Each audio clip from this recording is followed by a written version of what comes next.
ఓం గం గణపతయే నమః. స్వర్ణలక్ష్మి నమస్తే అస్తు. పరబ్రహ్మ స్వరూపిణి రాజ్యం దేహి ధనం దేహి సర్వకామాంచ దేహి మే.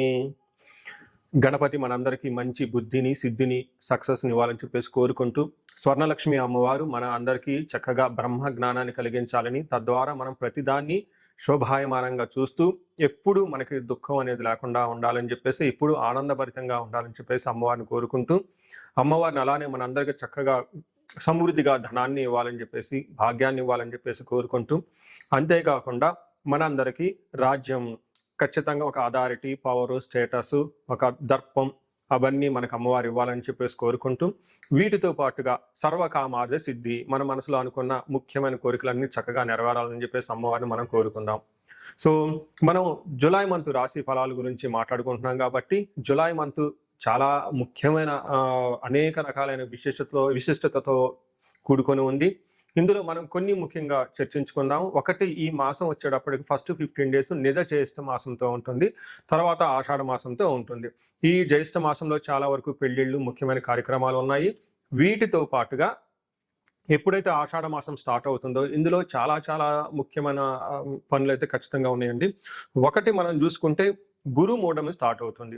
ఎప్పుడైతే గురుమూఢం స్టార్ట్ అవుతుందో, ఈ గురుమూఢం మనకి జూలై 15 నుంచి ఆగస్టు 13 వరకు ఉంది. ఈ డేట్స్లో మనకి వివాహాలు కానివ్వండి, గృహప్రవేశాలు లాంటివి శుభకార్యాలు ఎక్కువగా చేయరు. అది ఒకసారి గమనించవలసిందిగా కోరుతున్నాను. వీటితో పాటుగా మనకి ఇంకొక ముఖ్యమైనది ఏమవుతుందంటే, మనకి దక్షిణాయనం స్టార్ట్ అవుతుంది 17వ తారీఖు నుంచి. అక్కడ నుంచి ఇప్పటిదాకా ఉన్న ఉత్తరాయణం కంప్లీట్ అయిపోయి దక్షిణాయనం స్టార్ట్ అవుతుందని గమనించాలి. తర్వాత 25వ తారీఖున మనకి తొలి ఏకాదశి స్టార్ట్ అవుతుంది.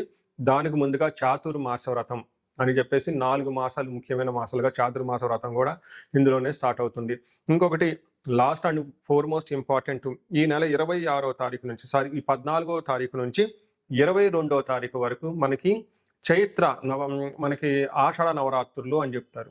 వీటిని ఏమంటారు? గుప్త నవరాత్రులు అంటారు, లేకుంటే వారాహి నవరాత్రులు అని చెప్పేసి చేస్తూ ఉంటారు. ఈ నవరాత్రులు కూడా ఎంతో విశిష్టత కలిగి ఉంది. పర్సనల్గా ఈ 9 రోజులు నేను కూడా చక్కగా సింపుల్గా చేస్తాను, పెద్ద పెద్ద హడావుడిగా చేయకుండా. ఇలా చేసుకునే వాళ్ళందరికీ ఎంతో బాగా ఉపయోగకరంగా ఉంటుంది. లాస్ట్లో ఈ మంత్ మనకి గురు పూర్ణిమతో ఈ మాసం అనేది పూర్తి అవుతుంది. ఇన్ని రకాల విశిష్టత కలిగిన ఈ మాసంలో జ్యోతిష శాస్త్రం ప్రకారంగా కూడాను 3 ముఖ్యమైన గ్రహాలు మారుతూ ఉన్నాయన్నమాట. ఆ గ్రహాలు మనం ఏంటో చూసుకుంటే, జూలైలో 4వ తారీఖు, 7వ తారీఖు, 16వ తారీఖు, 21వ తారీఖు, ఇలా జూన్ అంటే 3 గ్రహాలు మారుతున్నాయి. ఈ మారి గ్రహాలు శుక్రుడు, బుధుడు, సూర్యుడు గ్రహాలు కూడా ఉన్నాయి. 4వ తారీఖు వచ్చేటప్పటికి శుక్రుడు, బుధుడు వచ్చి 7వ తారీఖు, 16వ తారీఖు సూర్య భగవానుడు మారుతూ ఉన్నారనమాట. ఈ యొక్క 3 గ్రహాల యొక్క ప్రభావం మనకి జూలై మంత్లో ఎలా ఉండబోతుందో మనం తెలుసుకుందాం. సో మన జూలై మంత్లో మీనరాశి ఫలితాలు చూసుకుంటే చాలా సాధారణంగా ఉండే అవకాశం ఎక్కువగా ఉంది. ఈ రాశి వారికి పెద్దగా ఒడిదుడుకులు అయితే ఏమీ ఉండవు. అలానే పెద్ద సక్సెస్ఫుల్గా ఉండేది అని చెప్పుకోలేము. అలా అని ఎలాంటి నిరుత్సాహపడే విధంగా కూడా అయితే ఈ మాసం ఉండదు. ఒక సాధారణంగా నార్మల్గా ఉండే మాసంగా మీరు గుర్తించాలి. అయితే ఇందులో ఉన్న నక్షత్రాలు బట్టి మనం చూసుకుంటే, నక్షత్రాలు పూర్వభాద్ర నక్షత్రం 4వ పాదం, ఉత్తరాభాద్ర 1, 2, 3, 4 పాదాలు, రేవతి 1, 2, 3, 4 పాదాలంతా ఈ రాశిలో ఉంటారని గమనించాలి. పేరు బలం బట్టి చూసుకుంటే మనకి దీ, దు, శం, జా, దా, దే, దో, చాచి అన్న అక్షరాలు కూడా ఈ రాశిలో ఉంటారని గమనించాలి. మనం ముందుగా చెప్పుకున్న ప్రకారంగా ఈ మారుతున్న గ్రహాలను బట్టి చూసుకుంటే, మనకు మహర్షులు సంస్కృతంలో చిన్న చిన్న మాటలతోటి టోటల్ మంత్ అంతా ఎలా ఉందో వివరించడం జరిగింది. దీని ప్రకారం చూసుకుంటే సూర్యుని వల్ల మనోరిజం, ధనలాభం, ధనప్రాప్తి, విపత్తి అని చెప్తారు. అంటే మానసికంగా కొంచెం ఆందోళన కలిగే అవకాశం ఎక్కువగా ఉంటుంది.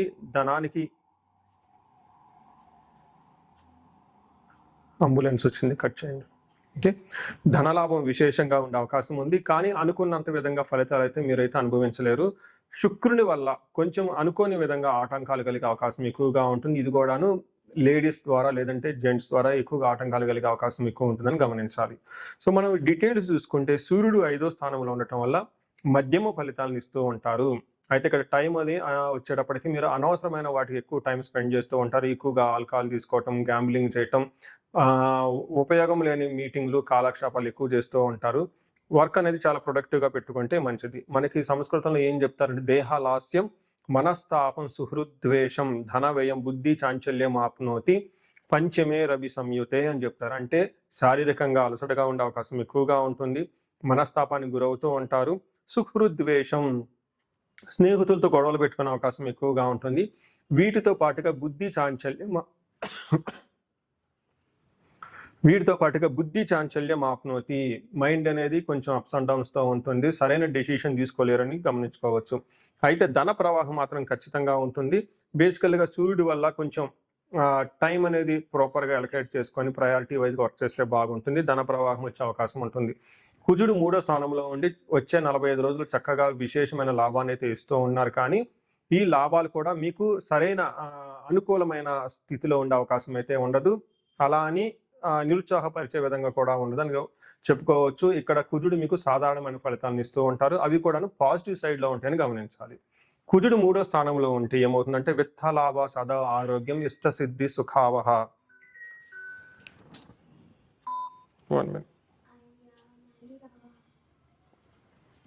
కంటిన్యూ. కుజుడు 3వ స్థానంలో శ్లోకం దగ్గర నుంచి మళ్ళీ రిపీట్ చేస్తున్నాను. కుజుడు 3వ స్థానంలో ఉంటే విత్త లాభం సదా ఆరోగ్యం ఇష్ట సిద్ధి సుఖావహ వస్త్రలాభో ధన ప్రాప్తి తృతీయ స్థానకే కుజ అంటారు. అంటే 3వ స్థానంలో ఎప్పుడైతే కుజుడు ఉంటారో చాలా బాగుంటుంది. అన్ని విధాల యోగ్యతనిస్తూ ఉంటారు. సక్సెస్ ఉంటుంది, మనీ ఉంటుంది, గుడ్ మంచి పేరు ప్రఖ్యాతులు ఉంటాయి. ఇక్కడ శ్లోకాల్లో ఏం చెప్తారంటే విత్త లాభం అంటే సంపదలు రావాల్సిన వచ్చే అవకాశం ఎక్కువగా ఉంటుంది. ఆరోగ్యం బాగుంటుంది. ఇష్ట సిద్ధి అనుకున్న పనులని చక్కగా చేసుకుంటూ ఉంటారు. సుఖావహ చాలా కంఫర్టబుల్గా ఉంటుంది. మిత్రలాభం ధన ప్రాప్తి అంటే ఫ్రెండ్స్ ద్వారా చక్కగా లాభం ఉంటుంది, ధనం వస్తుందని చెప్తూ ఉంటారు. కుజుడు మంచి చక్కగా సపోర్ట్ అయితే ఇస్తూ ఉన్నారని గమనించుకోవచ్చు. వీనితో పాటు బుధుడు కూడాను మీకు సౌఖ్యము, ధనలాభము, సుఖము, సంపదలను ఇస్తూ చక్కగా తన బుద్ధితో మంచి ఇంటెలిజెన్స్గా అన్ని పనులు చేసుకొని సక్సెస్ చేసుకునే విధంగా ఉంటారని గమనించాలి. అయితే ఇక్కడ శుక్రుడు 6వ స్థానంలో ఉండటంతో కొంచెం ప్రాబ్లంగా ఉండే అవకాశం ఎక్కువగా ఉంటుంది. శుక్రుడు వచ్చేటప్పటికి ఏ విషయాల్లో ప్రభావం చూపిస్తూ ఉంటారంటే విరోధ శత్రు పీడాం జ్ఞాతీనాం చ విరోధ ఆయాసో ధారాపుత్రై ద్వేషి షష్ఠి భృగునందనే అంటారు. అంటే 6వ స్థానంలో ఎప్పుడైతే శుక్రుడు ఉంటారో విరోధం పెట్టే అవకాశం ఎక్కువగా ఉంటుంది. శత్రు జ్ఞాతీనం బంధువులతో శత్రుత్వం వచ్చే అవకాశం ఎక్కువగా ఉంటుంది. వీటితో పాటుగా ఆయాసో శారీరకంగా అలసటగా ఉంటుంది. ధారాపుత్ర ద్వేషై అంటే భార్యతోటి పుత్రులతోటి గొడవలు అయ్యే అవకాశం ఎక్కువగా ఉంటుందని చెప్తూ ఉంటారు. అయితే శుక్రుడు కొన్ని విషయాల్లో మంచి కూడా చేస్తూ ఉంటారు. ఎవరైతే లవ్, రొమాన్స్ ఇట్లాంటి విషయాల్లో పాజిటివ్గా ఉంటుంది. లగ్జరియస్గా ట్రిప్స్ చేసే వాళ్ళకి చాలా ఎక్కువగా అవకాశం ఉంటుంది. శుభకరమైన ఖర్చులు చేస్తూ ఉంటారని గమనించుకోవాలి. సో ఇక్కడ శుక్రుడు మీకు ఓవరాల్గా చూసుకుంటే మిక్స్డ్ రిజల్ట్ ఇస్తున్నారని తెలుసుకోవచ్చు. ఇప్పుడు మనం ఒక్కొక్క నక్షత్రం ప్రకారం చూసుకుంటే పూర్వభాద్ర, ఉత్తరాభాద్ర, రేవతి నక్షత్రాల్లో పూర్వభాద్ర నక్షత్రం వాళ్ళకి పాజిటివ్ సైడ్లో చూసుకుంటే జయప్రదంగా ఉంటుంది, ధన ప్రవాహం ఉంటుంది. నెగిటివ్ సైడ్లో చూసుకుంటే బంధనము, రోగము, కలహము అంటే గొడవలు వచ్చే అవకాశం ఎక్కువగా ఉంటుంది. హెల్త్ జాగ్రత్తగా పెట్టుకోవాలి. ఇంకొక విషయంలో బంధించబడినట్లు ఉండే ఒక పరిస్థితి అయితే వస్తుంది. అంటే ఎటెల్లాలో నిర్ణయం తీసుకోలేక ఇబ్బంది పడే అవకాశం, ఒక కన్ఫ్యూజ్డ్ అయిన పరిస్థితిలో ఉండే అవకాశం ఎక్కువగా ఉంటుంది ఈ నక్షత్రం వాళ్ళు. తర్వాత ఉత్తరాభాద్ర నక్షత్రం వీళ్ళకి ఫైనల్గా జయప్రదంగా ఉంటుంది, ధన ప్రాప్తి ఉంటుంది.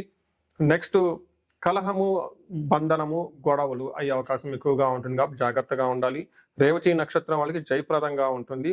వీళ్ళకి కొంచెం జాగ్రత్తగా ఉండాలి. కలహము, బంధనము, భయము, రోగము చూపిస్తూ ఉంటుంది.